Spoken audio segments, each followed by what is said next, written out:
this. I've been renting out the Sony FX6 for a few big projects over the last 6 months to a year, and I realized how beautiful the footage is compared to Sony A7S III. And I wanted to make a tutorial on how I actually color grade this footage in DaVinci Resolve using Dehancer Pro. Because Dehancer Pro is one of my favorite tools to use within color grading, but you can actually color grade from start to finish just by using Dehancer. And I want to say that this video, before we start, it's not sponsored by Dehancer, but if you do want to grab Dehancer, they do support me, so there's a code down below, so if you want to use Luca at checkout, you get an extra 10% off. Let's get straight into the video. This tutorial is a full walkthrough of how you can create literally a beautiful look using one node with Dehancer. Usually this is not the way I use Dehancer. I usually only use it for grain, halation, and the film stock that they have integrated that they give you just beautiful looks. But for this tutorial, I'm going to show you guys how you can use Dehancer Pro to absolutely do everything from taking your footage to Rec 79 to creating a lot from what you just edited. So it doesn't need to be complicated. It's simply one node. You follow from the top to bottom and you're done with your color grade. This is why I love Dehancer.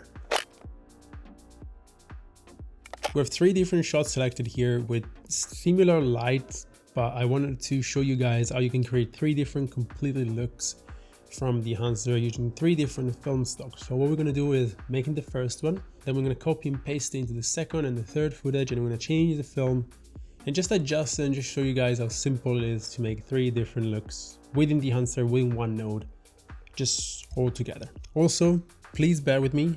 I'm drinking a lot of coffee right now, but it is actually 5:23 a.m. and I've decided to try to shoot YouTube videos first thing when I wake up very early around 5 a.m. and I don't know if this is a good idea or a bad idea, but we'll find out. So once you drag and drop Dehancer Pro, it looks weird. So first thing you're going to do is disable the film stock, the film print, and then from the top to the bottom, it's very easy to kind of follow along. But what I like to do is adjust everything exposure wise and transform it to Rec 79 first. So let's take our camera, Sony FX6 obviously, and let's go down and pull the exposure until you're happy. If you're shooting this scene in a very well balanced way, if you're white balanced and your exposure is very good in camera, honestly you don't really need to touch this. So usually the Rec 79 conversion works like magic, to be honest. Once you're happy with exposure, let's choose our film stock. The film stock, there are so many good ones, but I think for this specific shot, one of my favorite, Cinestill 800T. It's just such a cool look, and I love this one specific film stock. So whenever I do edit everything with Dehancer, I almost always end up using this stock. Anyways, let's pick this film stock, and then as you can see, you can push and pull kind of like to the left or to the right. And I don't usually touch this, but sometimes you can like kind of push and pull so that the film look exactly adapts to your image. For this example, I think a little bit just does it. Then let's scroll down, and here we have the way the film is actually imprinted into your footage, and you can choose from linear to Kodak to Cineon. I usually leave it on linear because I find it to be the one that works the best. And once you're happy with that, you can push and pull the contrast and adjust also the color density, which pretty much adds a little bit of a kind of, you know, glow to your footage. I'll say just something makes it pop a bit more.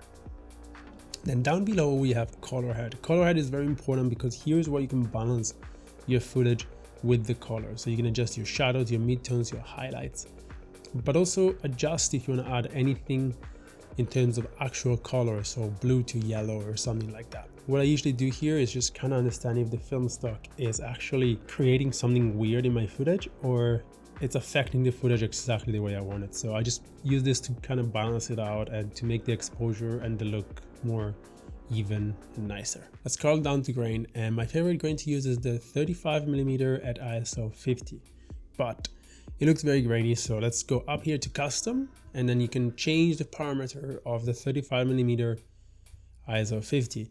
Usually what I do, I remove the chroma and then I remove shadow, midtone, highlights, pretty much the intensity, and then I adjust the size of the grain and the amount of the grain. Also, it's very important to adjust film resolution just so it doesn't affect your actual footage. So your actual footage doesn't lose any quality, but you just get a nice like film texture on top. Usually I would definitely add halation, but this cinema lens that I used when I shot this specific shot, it's got a bit of halation already, and I think it kind of looks nice, and I don't want to change that, to be honest. Bloom, it just adds pretty much something like a filter that I have on, so like a black mist or a satin. It adds that kind of effect and smoothing out the highlights. And I use it most of the time, but very low, especially if you're using a black mist filter or a satin or anything like that.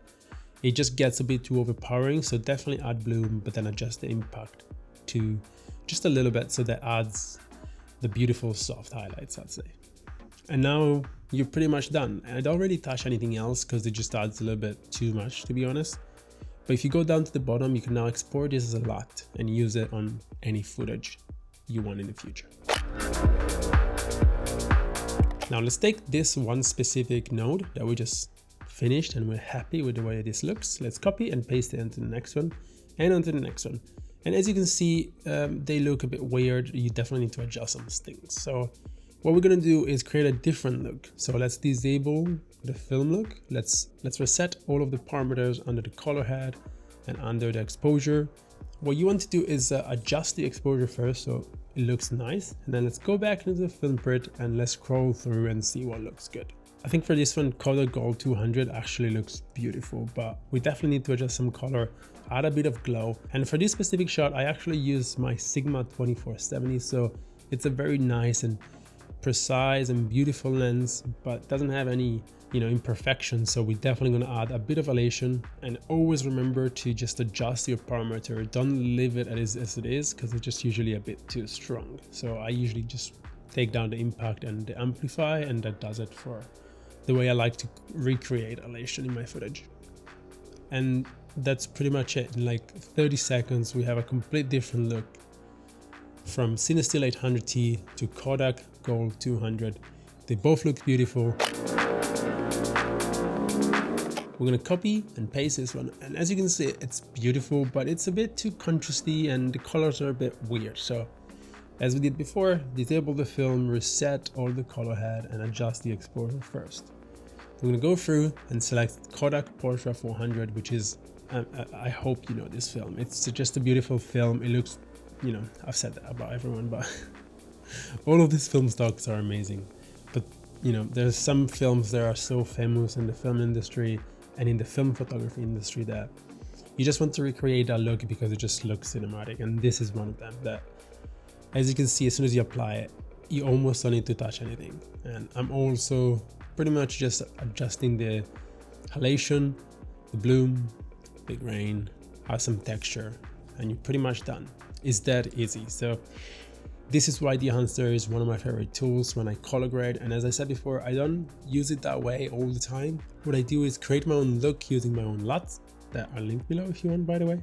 And I just have a bunch of nodes, adjust the colors and stuff, and then I add Dehancer to add film grain, to add halation, to add bloom, sometimes to add a look, depending what I'm editing, depending what I'm looking for. But again, if you want to check it out, link below, use code LUCA at checkout for an extra 10% off, and I'll see you guys in the next one.